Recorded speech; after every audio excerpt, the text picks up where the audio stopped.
Hey guys, welcome to another movie review. Today I'm talking about the new Anaconda reboot that just came out here at Christmas of 2025.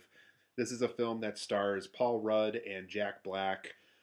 Basically, the central concept of this film, and it is a reboot of the Anaconda franchise. So it does acknowledge the first film, and it acknowledges the fact that several sequels came after it. But this is a reboot, so it's kind of its own story as well. But we follow Jack Black and Paul Rudd. Basically, Jack Black is a videographer who does wedding videos and wedding photo shoots. And ever since he was a kid, he dreamed of making movies. And him and his friends always watched blockbusters as kids, and they've always stayed up late and had slumber parties. And they were huge movie people. And so Paul Rudd is also the best friend of Jack Black's character. And similar to Jack Black, sorry, my chair is kind of being weird with me. Similar to Jack Black, he's working other jobs, but he's also acting on the side. He's kind of a part-time actor. He's one of those people that has like little part-time roles and little cameo extra roles in shows like CSI or ER and stuff like that. So he's basically showing up in kind of all these like hospital law procedure shows, police procedure shows and stuff like that as little kind of small characters. And he's working full time at a retail job. I can kind of relate with that. And so basically, it just gets to the point where um, Paul Rudd basically gives Jack Black's character a old videotape of theirs from when they were kids, of a short film that they made when they were young. And so they both kind of reminisce during Jack Black's birthday about how fun it was to make that, and how all their friends got involved, and all the costume design and all the ridiculous stuff that happened on set while they were making that movie. And so basically, Paul Rudd basically pitches to Jack Black, I talked to the person who basically owns the rights to Anaconda right now. She's basically the widow of the original writer of that concept. And I got the okay from her to basically make our own Anaconda movie. And so basically, the film basically focuses in on basically getting the crew back together, finding all those actors and actresses and crew members that they once worked with when they were kids. Thandiwe Newton plays one of the friends. Zahn plays one of the friends. And so they get a loan from the bank. It's not exactly the money they're looking for because they need about $2 million. The bank's only willing to give them roughly like 9,000 or so dollars. And so basically, they are going to go out to the Amazon jungle. They're going to film it themselves. They have like a snake trainer slash snake handler to basically do all the anaconda moments. And so things kind of go wrong there. The snake that they were trying to use dies during production. People aren't being honest with them. The snake handler is not being completely honest and open with them either. And so basically their production gets to the point where they actually have to go out into the jungle themselves and track down an anaconda snake to use for their movie. And because they still have the snake handler, they're hoping that things are going to kind of play out and kind of come out in the wash themselves based off of this snake handler that they found. And so over the course of this film, they have to go out into the jungle, figure out just how hard it is to actually get a snake out in the wild to participate in their film, while also dealing with this giant snake that's very much in the spirit of the original Anaconda snake, and basically survive the treachery of this giant snake that's trying to eat each and every one of them. But overall, guys, Anaconda is a really fun movie. It's a very fun reboot.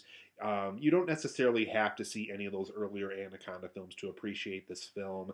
If you have seen at least the original one, you're going to notice all the nods, all the character conversations. They kind of goof around with how ridiculous Jon Voight's character was in that original movie.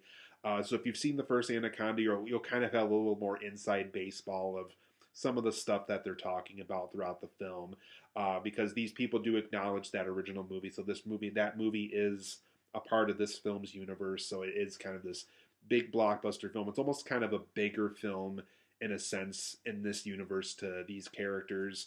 There's even a scene where Paul Rudd's kind of getting done with an acting gig for the day, and he's seeing all these posters on like the studio backlot of classic films, and when Anaconda is one of those posters that he sees. Um, but this is a really fun movie. There's a lot of great things to love about it. I do want to go over some positives and negatives as to reasons why I really like the movie, but some negatives along the way, some things I think they could have done better. It's not going to be in my best of the year list or anything like that, but it's a very fun movie. If you like the first Anaconda film in any way, shape, or form, This is just one of those movies where if you like that first film, I have a hard time believing that you would hate this film in some way. I will say though, if you were hoping more of like a horror film like the first film was, this is more so a comedy. So do go into this film knowing that they are trying to go for a different genre this time around. And I think as long as you're aware of that, as long as you're aware of the goofiness, they do have Jack Black in this after all. So you know there's some parts of it are going to just have to be silly based off that idea alone. Um, but it's a very fun movie, so I do want to go over some points as to why I really like the movie, but some points as well as to why there's some negatives along the way too. So for my positives and negatives of Anaconda, there's tons of really funny moments here. There's a scene where a character gets bit by a spider while they're in the jungle, and how they go about resorting fixing the issue is just super funny. And you wouldn't think it would be based off of an idea of somebody getting bit by a spider out in the wild, but the way they go about it is just super funny, and how they play it out is also really funny. And there's just tons of moments here too. You can just tell these two guys, Jack Black and Paul Rudd's characters, just absolutely love film, and you can just feel and breathe and almost kind of taste in the air of just how much they love movies. And they even kind of reference stuff of, I think there's even a scene where Paul Rudd's like, we would watch Texas Chainsaw Massacre late at night. Now we are filming our own Texas Chainsaw Massacre. And there's stuff like that in the movie that is just a lot of fun to listen to, and you could just live and breathe just how much they love film. And there's just tons of funny moments like that that play on the movie that just give you a really good chuckle and a really good laugh throughout the runtime. And like I mentioned earlier, there's just tons of clever inside baseball ideas with this movie, whether it's about IPs in Hollywood, whether it's about Hollywood themselves, how the film industry approaches films. Without giving too much away, the film does kind of acknowledge that Sony is a producer of the film. I think that's the most I can say without giving away one of the plot points, and without giving away kind of what Paul Rudd was up to as far as getting the Anaconda rights was concerned. Um, but there is a lot of clever inside baseball stuff. There's even stuff where like Jack Black is trying to explain to the crew, he's like, "We're gonna pursue ideas. We got to have themes. We're gonna not just make it about a snake. The snake's gonna symbolize something." And so there's stuff like that that is just really funny. I think there's even a point in the movie where Paul Rudd says, "Jack, you're kind of like the white Jordan Peele." So I thought that was super funny. There's just a lot of stuff like that where if you know anything about the current state of film, anything about like the big filmmakers right now, it's just super funny to listen to. Um, so there was just a lot of clever inside baseball stuff where if you've kind of kept up with some things that have been going on with Hollywood over the past, 10, 15, 20 years, you'll definitely catch on right away with some of the stuff that they're talking about. There's even a scene where a character's like, this is Hollywood. They don't know what the third act is until they're actually filming it. And there's stuff like that that says. Obviously, I was paraphrasing that line, but there's stuff like that that's just really clever throughout the runtime. And also, this is just a really great and fun cast for the movie. Jack Black is always fun to listen to, no matter how bad the film is. He always brings something to a movie that is just super fun to watch. Paul Rudd has always been really funny to me. Thandiwe Newton I've always been a fan of, as well as Steve Zahn. Steve Zahn just has a really funny screen presence to me in a lot of these, better films that he participates in. Just a really great fun cast. You can tell they had a lot of fun making the movie. Just a ton of fun watching this film overall, too. There's also a lot of nods to the first film, whether it's a cast member, whether it's a conversation about a character that appeared in the first movie, whether it's about how these characters feel that a snake behaves out in the jungle based off what they saw in that first Anaconda movie. There's just a lot of fun nods and cameos and small little things Easter eggs are gonna find too, where if you know anything about that first Anaconda film, you'll probably be able to find them pretty easily in this movie. So that is a lot of fun to witness in this film. Overall, too, I know some people have been kind of debating this online, how they feel about this, but I actually think some of the snakes do look good in CGI form this time around. I know in the original Anaconda, because CGI was just so young at that time, the snakes really don't look very good in that first Anaconda movie. This time around, there is times where like it's going through the water and all this other stuff, and you really kind of believe that there is a snake there. So I think they did a good job this time around, really kind of making the snake feel pretty believable. Obviously, there's times where they're clearly working with a prop or a green screen or something, but as far as what I was witnessing over the course of this film, I thought they looked pretty good. So I'm going to give a huge thumbs up to the CGI snakes in this film. I thought they actually looked pretty good.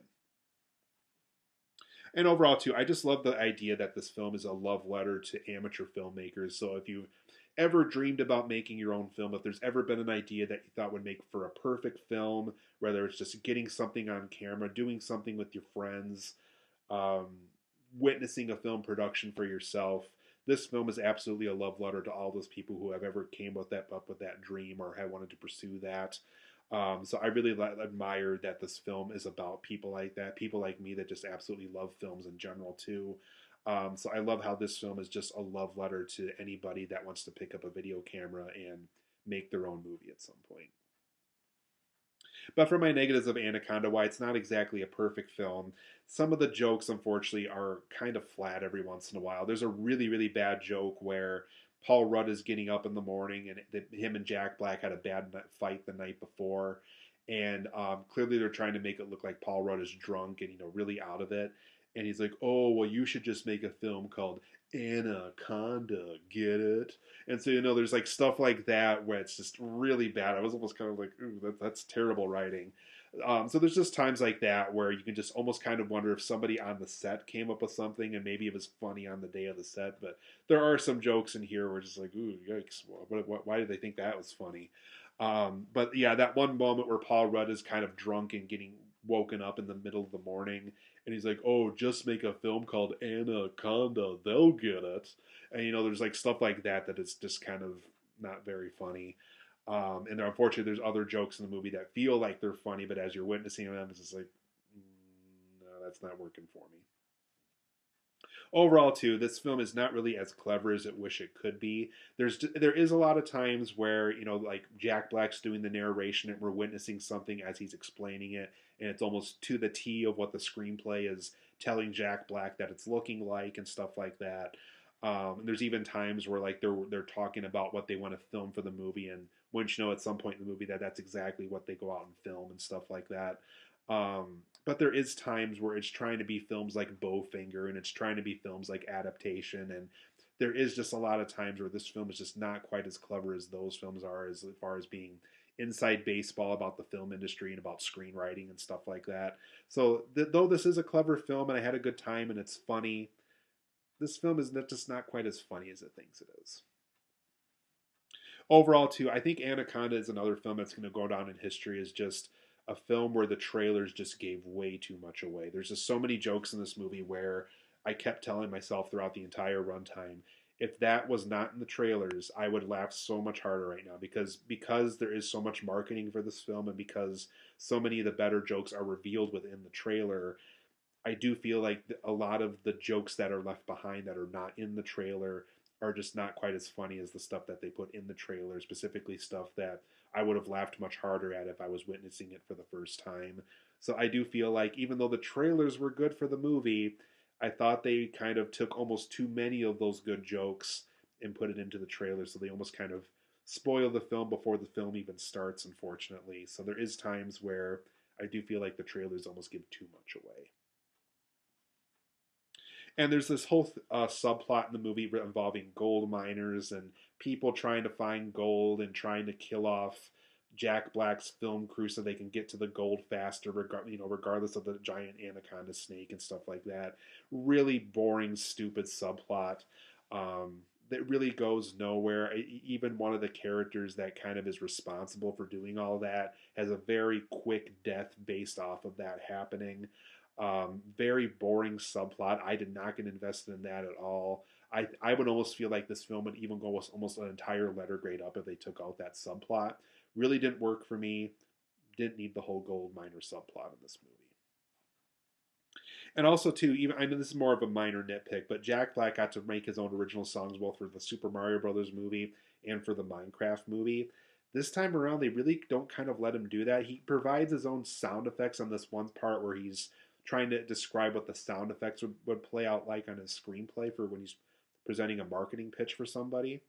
But I just love it when Jack Black makes his own songs for things, and it is too bad. And Anaconda almost is kind of prime for a Jack Black original song with his Tenacious D band or something like that. So I almost kind of wish there could have been an original Jack Black song featured, rather even during the end credits. I think would have been fine too. But overall, I'm going to give Anaconda an 8.5 out of 10. It's a very fun, enjoyable film. Tons of things to love about it. It's a very fun ride. If you need a fun film for the Christmas season here, or even for New Year's, as I know we're about to go into that too, or after New Year's if you're watching this after New Year's. Very fun film to watch. It's a lot of fun. It's very funny. But like I said, a couple negatives along the way. Some of the jokes are kind of flat and not very good. It's really is not as clever as it thinks it is. Even though there are times where I will admit it was kind of clever in certain times. The trailers do kind of give too much away. There is some subplots that are just kind of boring and don't need to be here. And just a lack of original Jack Black songs, I think, could have helped the film a little bit more. But 8.5 out of 10 for me. I recommend seeing this film. If you like the original Anaconda, I would definitely say check this one out. If you like comedies, also worth checking it out. It's an 8.5 out of 10 for me. I really enjoyed Anaconda.